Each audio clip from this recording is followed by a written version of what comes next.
âgé de 130 ans, engendra un fils à sa ressemblance. Dieu a créé Adam, il a formé Adam à sa ressemblance, à son image. Adam à son tour, il a eu un enfant qui était à lui son image. Je peux te poser la question? Tu vois la question venir, non? Tu sens la question venir? Alléluia. Toi, tu as fait qui à ton image?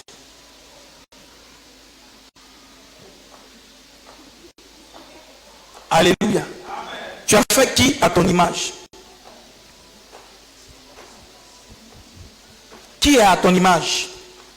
Ce que tu as reçu là, tu l'as transmis à qui? C'est une forme de stérilité très grave. Alléluia. Qui doit prendre fin aujourd'hui. Et si tu reçois cette parole, la puissance qui est dans cette parole va faire de toi quelqu'un de nouveau. Alléluia. Un père est celui qui engendre. Un père, c'est celui qui engendre. Mon père n'a pas dit un père et il sera pour moi un fils. Je serai pour lui un père, il sera pour moi un fils. Un père, c'est celui qui engendre. Alléluia. Tu as engendré qui? Ou tu as engendré quoi en qui? Alléluia. Tu as engendré qui? Ou tu as engendré quoi en qui? Tu vas comprendre cette question qu'on va progresser. Il y a trop de papas et de mamans dans l'église, en réalité, qui sont stériles. Il y a trop de papas, je vais reprendre. Il y a trop de papas et de mamans à l'église, mais qui n'ont engendré personne. Alléluia. Et c'est eux qui se plaignent. Et il ne m'a pas appelé papa. Et il ne m'a pas appelé maman. Tu as engendré qui? Des papas et des mamans stériles qui réclament la paternité. Alléluia. On t'a consacré pasteur. On t'a pas consacré maman. On t'a pas consacré papa.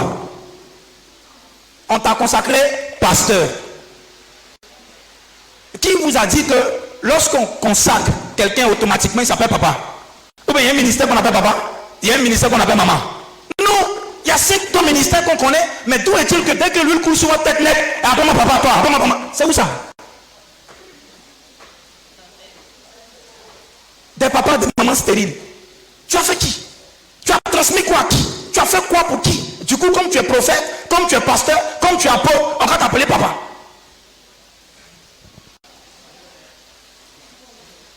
Je sais que tu n'as pas dit amen, donc je ne t'encourage pas.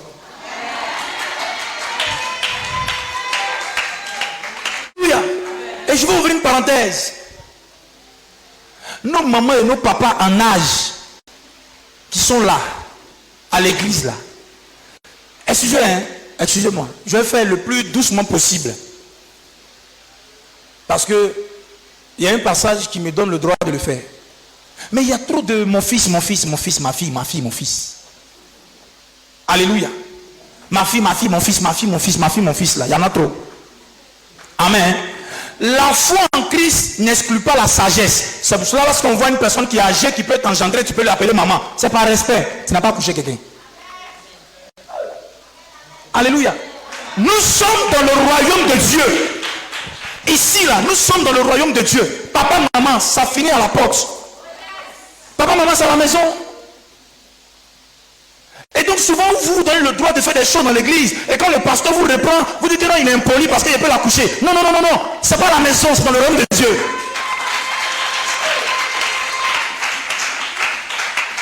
Alléluia. Alléluia. Donc, la foi en Jésus n'exclut pas la sagesse. C'est pour cela qu'on vous appelle maman, on vous appelle papa. Mais ne vous profitez pas de ça pour vous asseoir sur les gens. Ne profitez pas de ça, non. On est dans un royaume spirituel. Et dans ce royaume spirituel, ce sont les lois spirituelles qui s'appliquent. Donc, ton papa, ton maman, là, c'est à la maison. Où tes enfants, tes petits-enfants sont là et t'attendent. Si on ne règle pas ces choses-là, l'église sera mélangée. Il n'y a pas de personnes à l'église. Il doit y avoir l'ordre.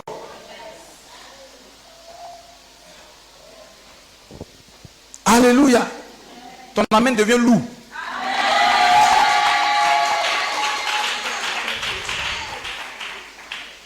L'apôtre Paul a au pasteur Timothée, reprends le vieillard avec sagesse, avec douceur.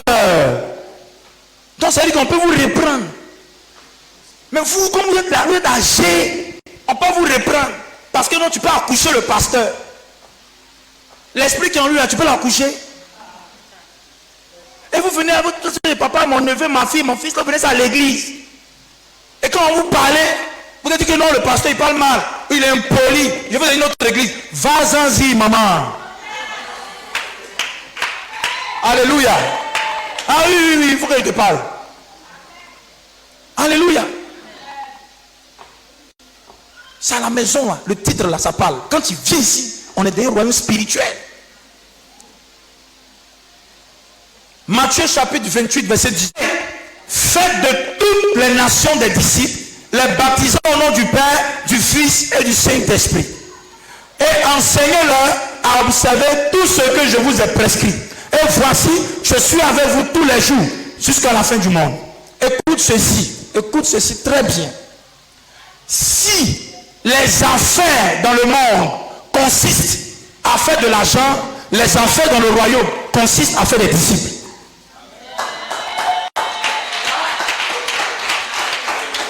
À faire des disciples.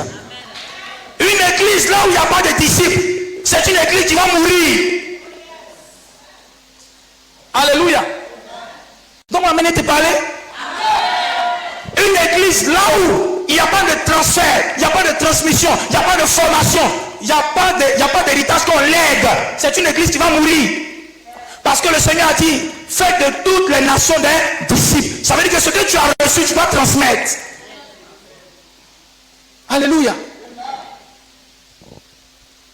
Une église, là où il n'y a pas de disciples, une église qui ne fait pas de disciples, est une église qui n'est pas dans la volonté de Dieu.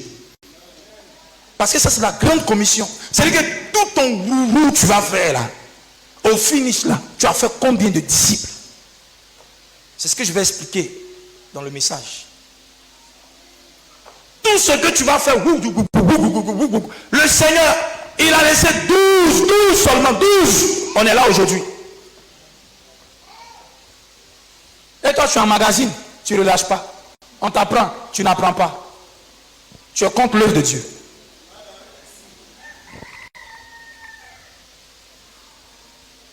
Il est inadmissible que tu sois un leader. Inadmissible que tu sois un pasteur et que tu ne formes pas de disciples. Alléluia. Un responsable dans l'église qui ne forme pas les autres, c'est inadmissible. On doit t'enlever de là où tu es. Tu es responsable d'un département, d'un mouvement, tu es incapable de former les autres. On doit t'enlever. Tu es en train de gâter l'œuvre de Dieu.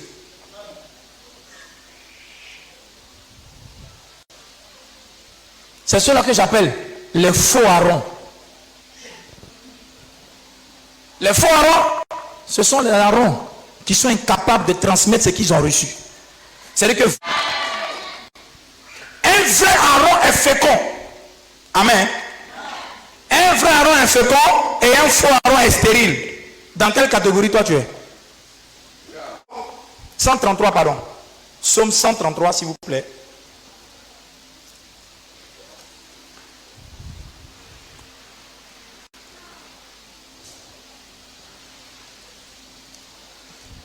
Psaume 133.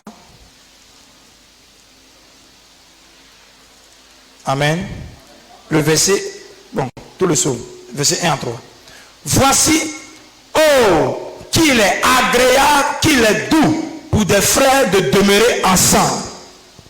C'est comme l'huile précieuse qui, répandue sur la tête, descend sur la barbe d'Aaron, qui descend sur le bord de ses vêtements.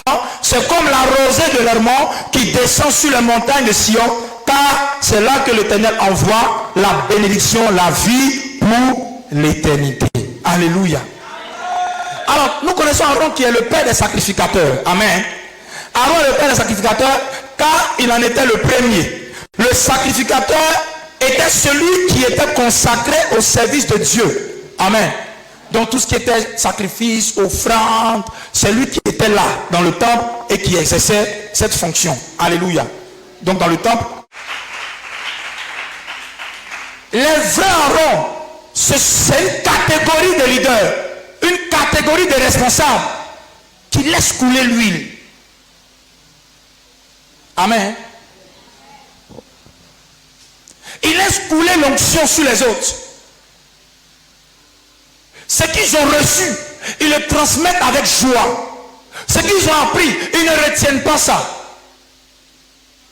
Parce que celui qui est en face de lui, ou celui qui est sous lui, doit être à son image, comme il est à l'image de Dieu. Quelqu'un comprend ce que je suis en train de dire?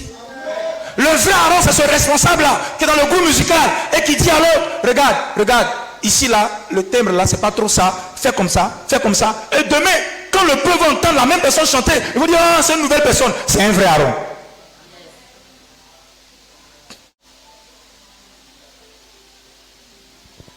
Les vrais Aaron, ce sont ces personnes, ces leaders, ces responsables, qui font en sorte que ceux qui sont sous eux, ceux qui sont autour d'eux, bénéficient de la grâce de Dieu sur les vies.